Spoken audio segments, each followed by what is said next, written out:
Salut les amis, on se retrouve pour une nouvelle vidéo. Cette fois-ci, on va présenter non pas les K8 Elite que vous pouvez retrouver dans les vidéos antérieures de la chaîne RC Life, mais le K1 Elite. Donc petit moteur fourni et créé par Connect en grande partie, surtout le design. Donc le K1 Elite pour véhicule 1/10. Il est tout frais, il vient d'arriver, on va le déballer ensemble.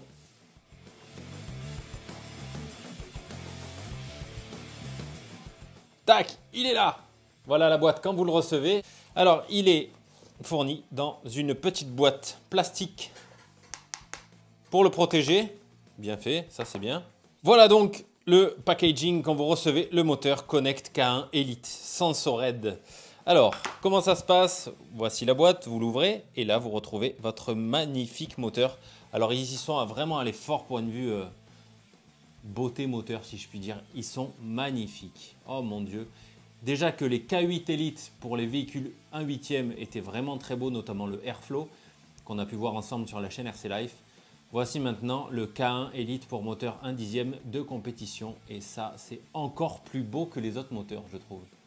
Donc comment ça se passe? Vous recevez donc votre moteur, on va le mettre comme ça. À l'intérieur vous pourrez retrouver le petit câble qui est fourni donc avec pour le sensor en relation avec votre variateur.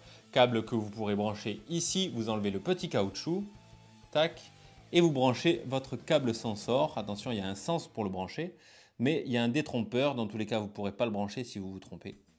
Le câble est branché, vous pouvez le brancher maintenant sur votre variateur si votre variateur accepte le mode sensor. Ceci étant dit, il fonctionnera parfaitement si vous enlevez le câble sensor et si vous utilisez ce moteur sans câble sensor. Ne vous inquiétez pas. Qu'est-ce qu'il y a d'autre dans la boîte, hormis la mousse de protection, qui est très bien faite? Le petit manuel d'utilisation, où vous pourrez retrouver toutes les caractéristiques du moteur. Alors, il y a une partie en anglais et une partie en français. Ça, c'est bien, la boîte, elle peut servir pour ranger des outils ou des petites vis. Bien vu. En attendant, ça, on va le mettre de côté. Le câble, je ne vais pas en avoir besoin personnellement, donc pour l'instant, je vais le remettre dans la boîte. Faites attention, les câbles sensors, quels qu'ils soient de toutes les marques, c'est des câbles très fins, donc c'est fragile. Quand vous manipulez un câble sensor, allez-y tranquille, faites pas le bourrin. Alors, revenons sur notre K1 Elite 1/10. Pour moi, j'ai pris un 7.5 tours. Donc c'est un moteur qui, vous allez voir, qui ne prend normalement pas le 3S, qui va être bon pour 1 et 2S. On va y revenir. Alors, spécificité pour les moteurs K1 Elite, vous avez tout ici. Qu'est-ce qu'il est dit sur le papier spécificité de la notice? Le design et les spécificités des stators et des moteurs K1 Elite sont optimisés pour délivrer le maximum de couple et de vitesse de rotation. D'accord. La conception de la cage et les évidements permettent un montage facilité sur tous les véhicules actuellement commercialisés. Bon à savoir. Le stator possède un revêtement qui améliore la dissipation de la température. Ça, c'est pour éviter que ça chauffe, c'est super, et permet une meilleure résistance à la corrosion dans le temps. Les capteurs sont assemblés avec précision pour le meilleur KV et RPM possible. D'accord. La cage spécifique ventilée usinée en alu CNC T6, donc même alu que l'on pourra retrouver sur les moteurs K8 Elite 1/8. Roulement en cuivre de haute pureté, maximisant la conductivité. Ça, c'est normal, le cuivre, ça conduit à bloc, c'est super. Timing réglable. Double prise pour le sensor. Ah bah oui, ça je ne l'avais pas vu et je ne vous l'ai pas montré. Donc ici, comme je vous l'ai montré tout à l'heure, vous pourrez brancher votre sensor ici. Mais si l'accès n'est pas possible, ici sur votre châssis 1/10 vous manquez de place et le câble c'est dur à aller le brancher là, vous pouvez le brancher aussi au-dessus. Ça c'est pas bête du tout. Donc double prise. Donc bien évidemment, si vous utilisez celle-ci, qui va être la même, hein. Si vous utilisez celle-ci, il faudra boucher celle-là, hein, pour éviter que les saletés rentrent. Bien vu pour la double prise pour le câble sensor, ça c'est super. Par la suite, vous pouvez retrouver le réglage du timing ici qui vous expliquera comment régler le timing sur le moteur. Donc là, il faudra avant tout desserrer les 3 vis du capot du sensor à l'arrière du moteur, etc. Tout est expliqué. Je ne vais pas tout vous lire maintenant, ça va être long. Mais pour ceux que ça intéresse, tout est expliqué et c'est intuitif et facile. Alors pour les spécifications techniques, là on rentre dans de l'intéressant, vraiment intéressant. Sachez que ce moteur-là est disponible sous plusieurs kV différents, donc nombre de tours différents. Un kV est égal à 1 tour par volt.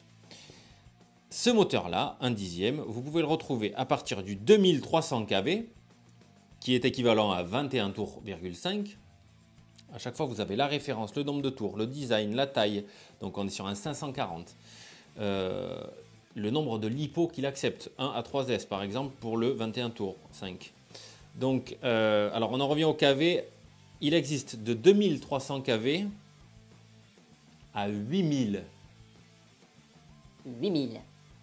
Je crois que j'ai jamais dit 8000 kV dans cette pièce. Incroyable, d'accord. Par contre, en 8000 kV, il ne prendra pas le 3S. Il faudra rester sur du 1S et 2S. Voilà, c'est énorme. Donc, si on fait le calcul 8000 kV sur du 2S, je vais vous dire combien de tours ça prend.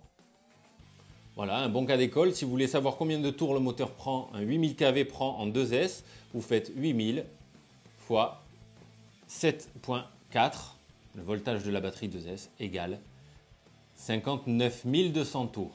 Autant vous dire que ça miaule. Par exemple, un autre calcul rapide, moi j'ai pris le 7.5, c'est la limite. 7.5, il est dit que normalement il ne prend pas le 3S.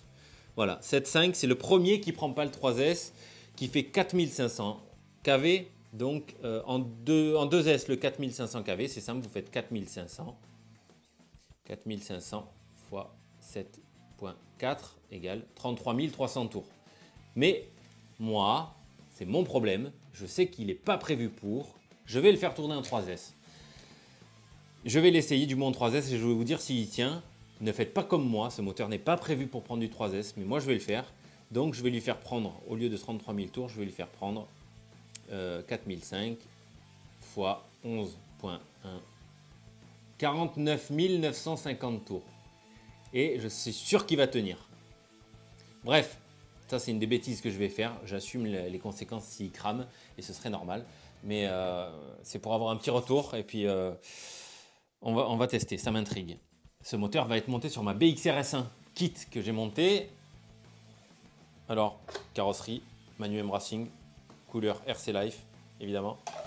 Voilà, la BXR-S1 kit, elle reçoit le 80 A STT de chez Connect.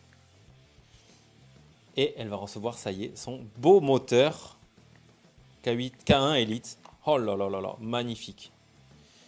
Voilà, donc avec son récepteur fût à bas et ma compagne de route, la T7 PX.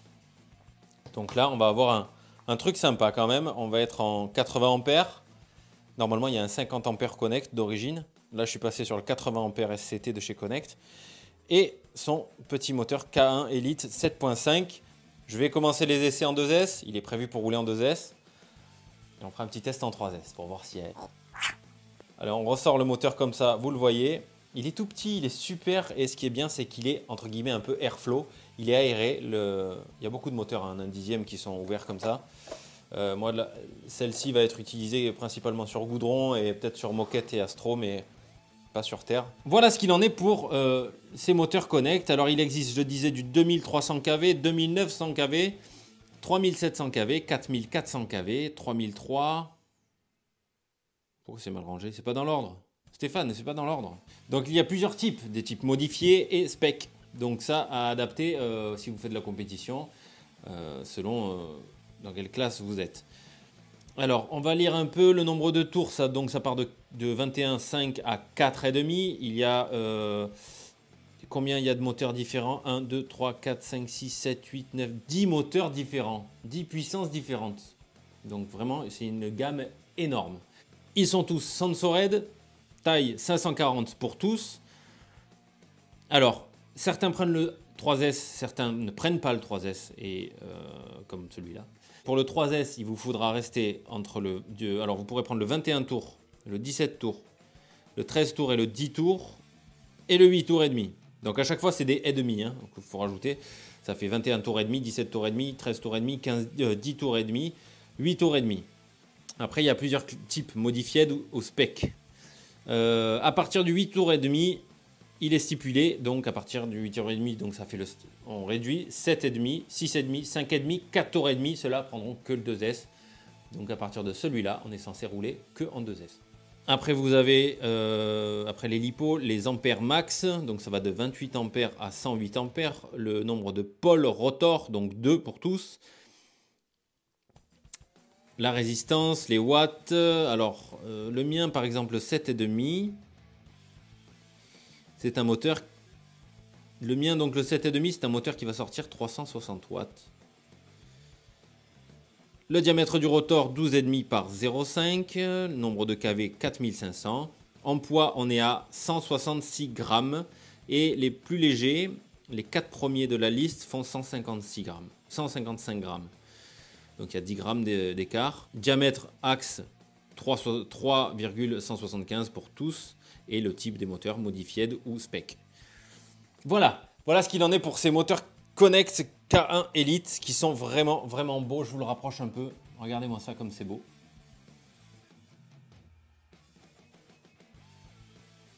Voilà, il va aller en lieu et place sur ma BXR-S1. Un petit clin d'œil aux moteurs de la gamme Loisir de chez Connect qui sont très bien, extrêmement fiables, sur laquelle on peut faire parfaitement confiance. Je n'ai jamais eu de problème de fiabilité avec des moteurs Connect. J'ai monté le moteur Connect 4600 kV comme ça de la BXR-S1, d'une des BXR-S1 que j'ai eues, à 117 degrés. Le lendemain, je roulais quand même. C'est quand même pas mal. On peut comparer, alors ça c'est un moteur de DB8 SL. C'est un moteur, c'est le 2750 kV en 36 par 60. Hop, on peut voir la différence de taille. Voilà. Pour revenir et fignoler pour quelques détails sur le moteur, il vous faudra souder vous-même les fils pour connecter. Donc là, comme les autres, hein, pas de problème. À savoir que, comme on peut le voir, la conception de la cage, elle est basée sur un flux d'air permettant le meilleur refroidissement tout au long de votre utilisation. Donc là, on peut voir que c'est ouvert. Ici, c'est tout ajouré. Ici aussi, ça va vraiment permettre un refroidissement optimal du moteur et donc de ce fait un rendement et un résultat encore plus efficace. Le timing est réglable de 0 à 60 degrés. Donc toutes les versions stock, non pas modifiées, comme celui-ci par exemple, sont allégées de 11 grammes. Donc ça, on est sur 166 grammes. Voilà les amis, on aura vu ce petit moteur ensemble. Je vais m'empresser d'aller vite le monter sur ma BXR-S1 et de l'essayer. Bien sûr, vous aurez le test, tout comme vous l'avez eu pour les K8 Elite, vidéo que vous pouvez retrouver sur la chaîne RC Life, bien évidemment.